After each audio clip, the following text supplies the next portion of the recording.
Welcome to Carlo and Bob, the best show in town, where generations square off as a millennial and a baby boomer discuss the latest topics and headlines with a focus on financial literacy and retirement planning.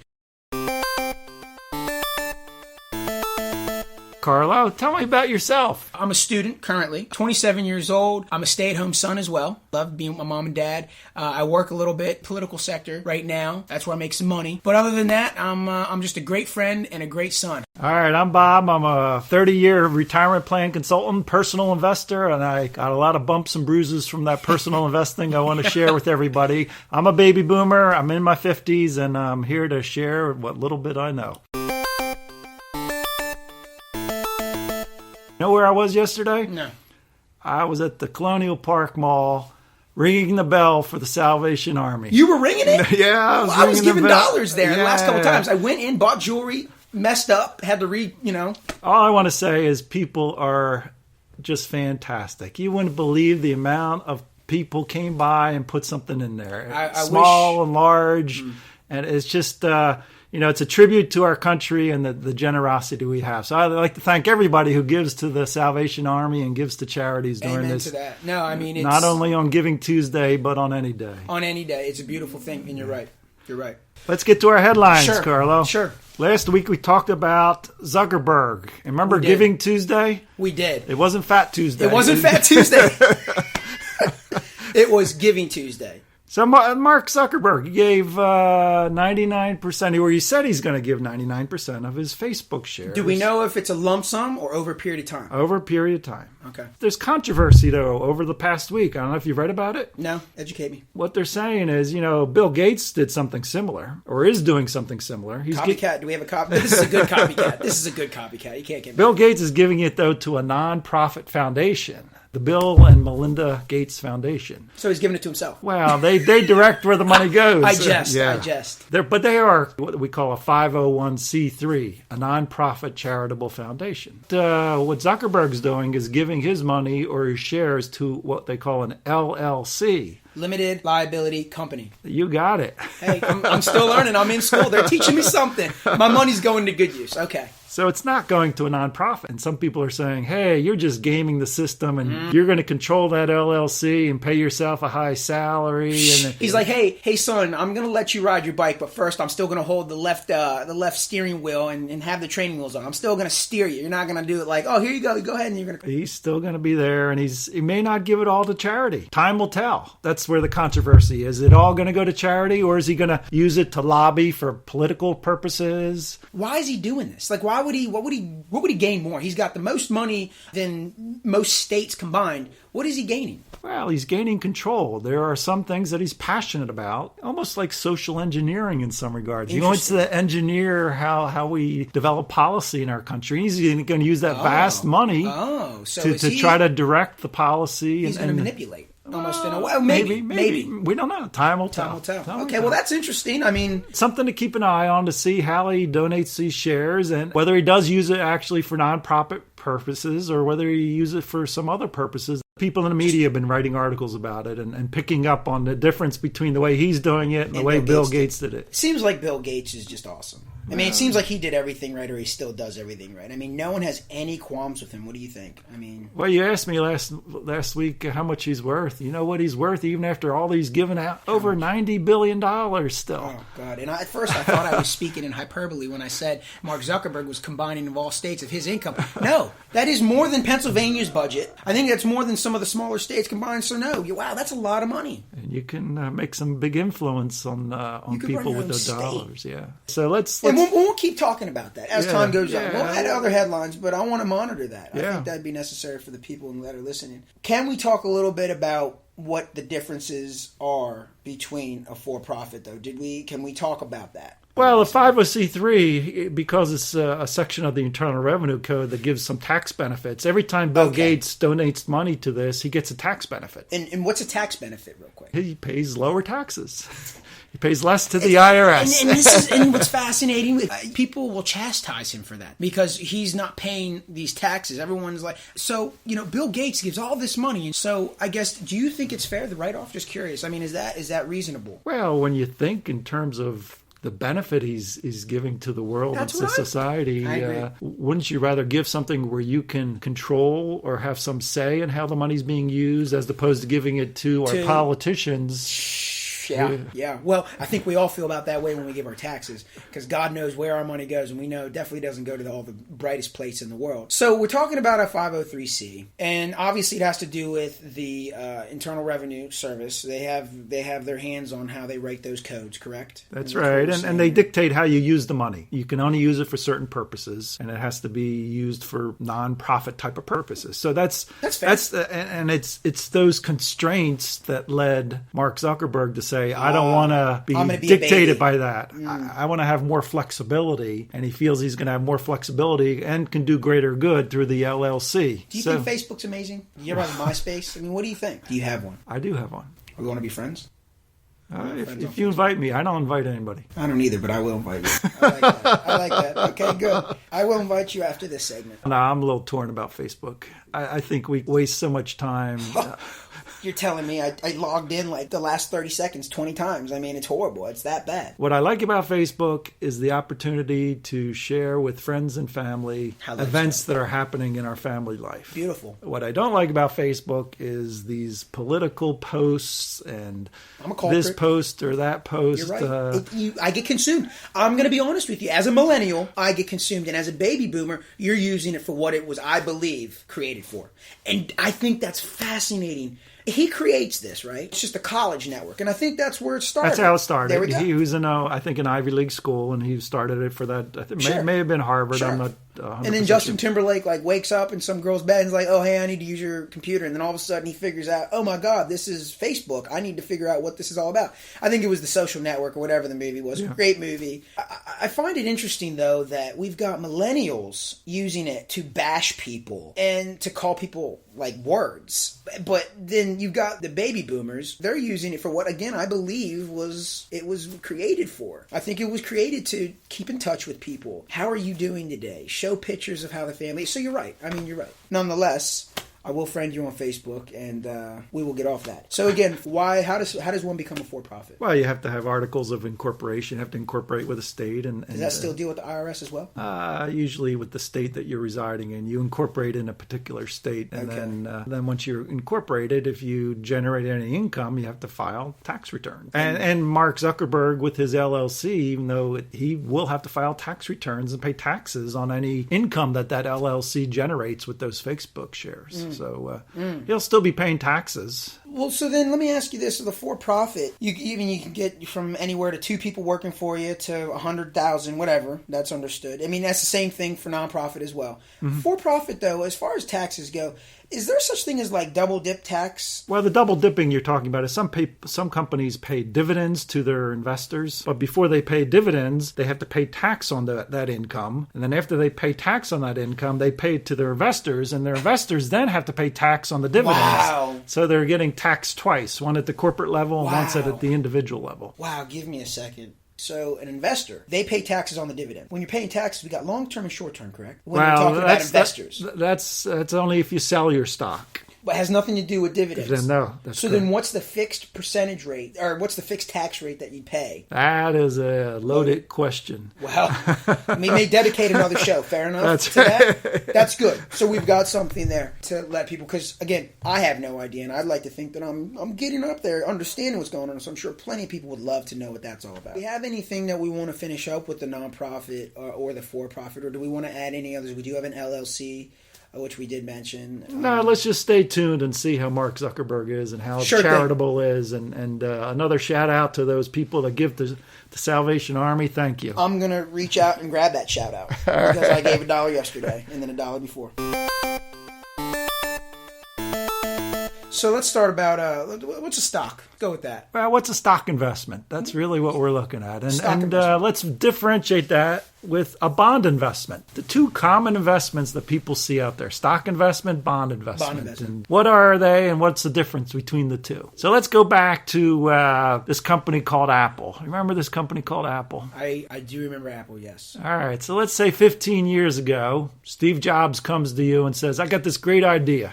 I want to create an iPhone. I'm first going to ask him, let me see your license. I want to know if you're really Steve Jobs. How much money do you need? What do you want from me? He says, I need $10,000 to really get this tested and get it into production. And $10,000. So how about if you give me $10,000 and in exchange for that, I'll give you 1% of my company. You'll be an owner of my company. Some equity. You'll own some stock in my company. That's what a stock investment is. You're owning part of the company. You give Steve the $10,000. He gives you shares that equal 1%. You're 1% owner of Apple Computer or Apple products, whatever it's called back then. Take me to that reality. Now, as a stock investor, if this thing called an iPhone takes off, you share in the earnings and the appreciation in that stock over the years, and you could hit a home run or a grand slam. On the other side, if Steve Jobs messes up and it tanks, you might lose almost all your money because the stock goes down and there's no earnings. So a stock investment can be very risky, but it can also be very profitable. You're giving away money and all you're getting is paper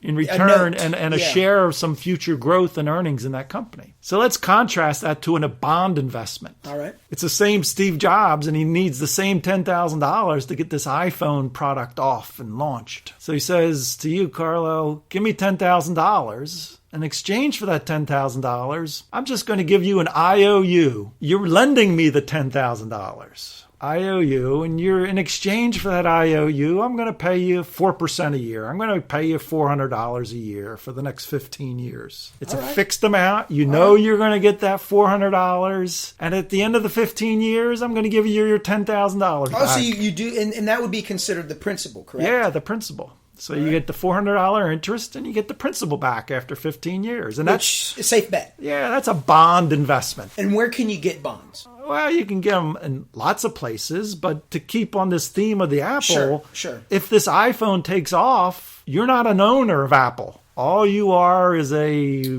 bondholder who has an IOU and a promise. Like Tony Soprano, you lend some money out and you want some points back. So you're going to get some money on top of that. Yeah. And you're going to get your money back. Yeah, but you're not going to, if it takes off. But the flip side, if it doesn't do well, there's very little, there's not as much risk either. So it's not as risky as a stock investment, but it doesn't have the potential for that huge payoff that a stock investor might get. So staying on that, the past theme, and do you pay taxes on bond? Well, every year you'll get that $400 of interest in that example I showed. Mm-hmm. And that $400 interest is earnings that you have to declare on your tax return and pay. Uncle Sam is an intelligent human being. Wow. So, but when you get your $10,000 back, you don't have to pay any taxes on that because that was your money that you just gave them. So you didn't earn anything. You just got your $10,000 back. Okay, so you don't pay the taxes on your principal. Nope, just on the interest. But you pay it on the interest. Now let's go to a stock investment. Let's do it. Let's say that $10,000 in Apple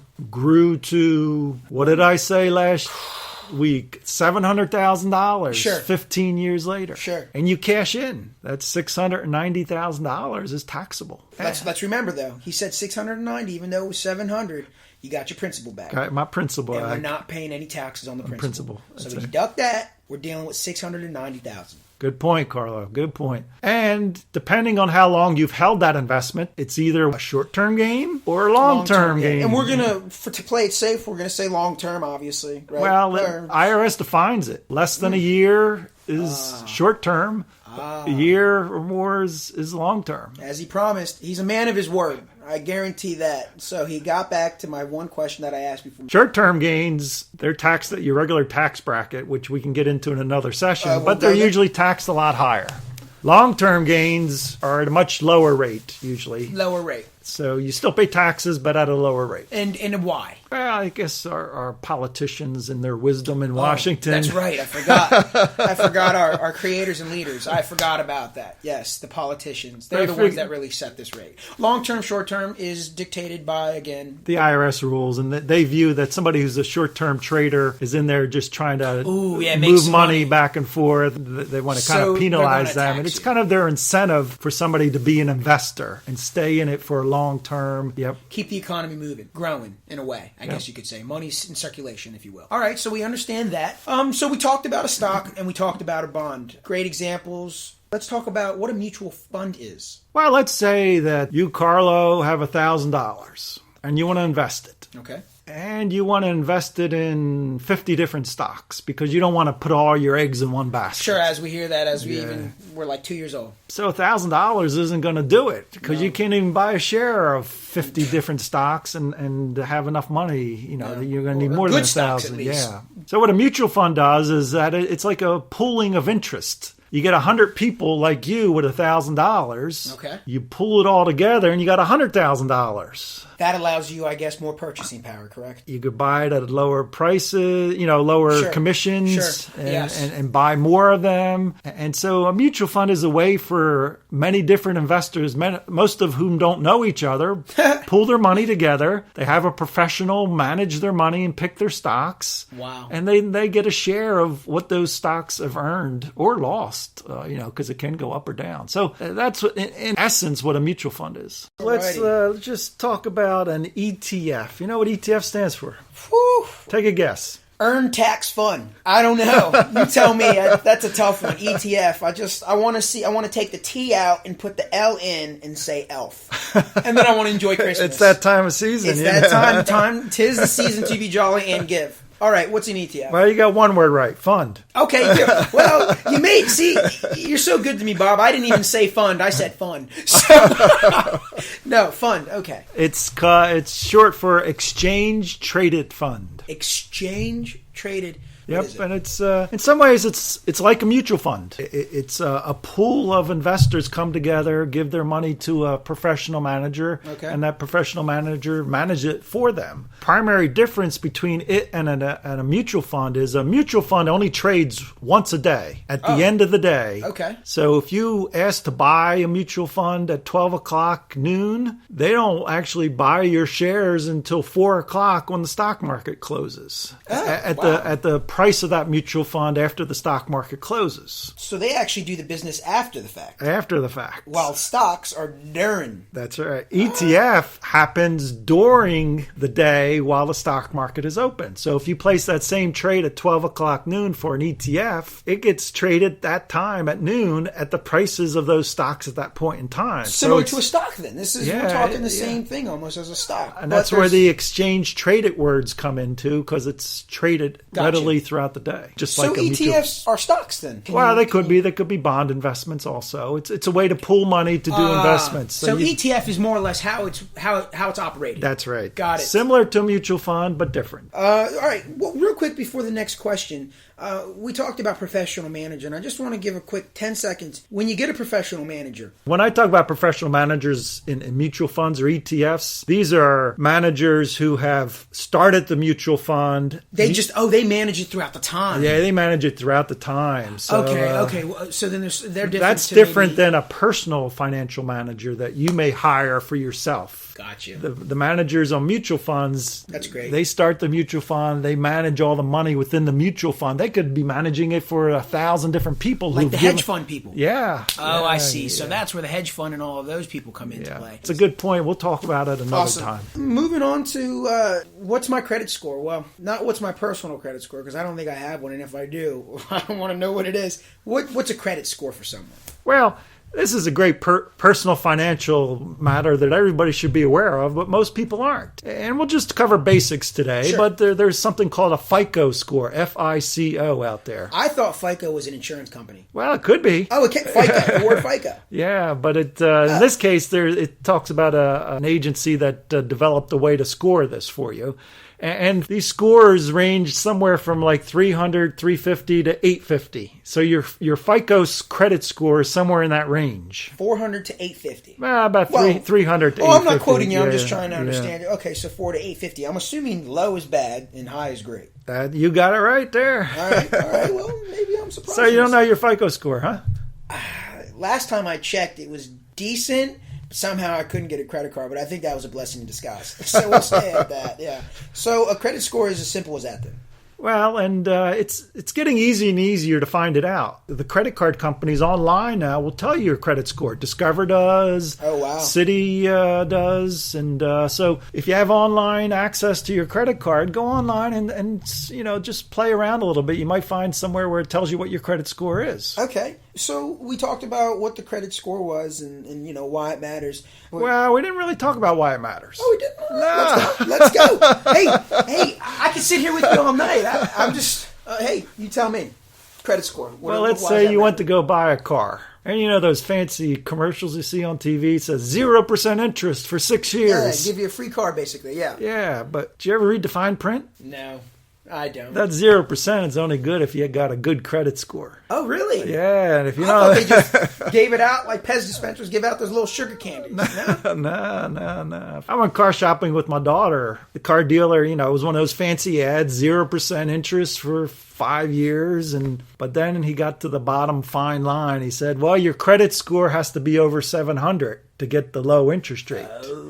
And if you're under 700, you get a higher interest rate. So in her case, it was fortunate because she was in the 700s. So it only makes sense. She's your daughter, Bob. Okay, I mean, and I think anyone that knows who you are, it would make sense. You're a great family man as well. So okay, so she was fortunate. So everything worked out. She got the car. Yeah, but that's the bottom line. Credit score can affect how much you pay if you need to borrow money, or it could affect whether you get a credit card or not if they'll issue it to you. Okay. Okay. If I went to Banana Republic, and they always asked me to sign up for a credit card. I did it once, and I go home and I got yelled at because they're like, do you see the interest on this? I go, what are you talking about? It's like 28%.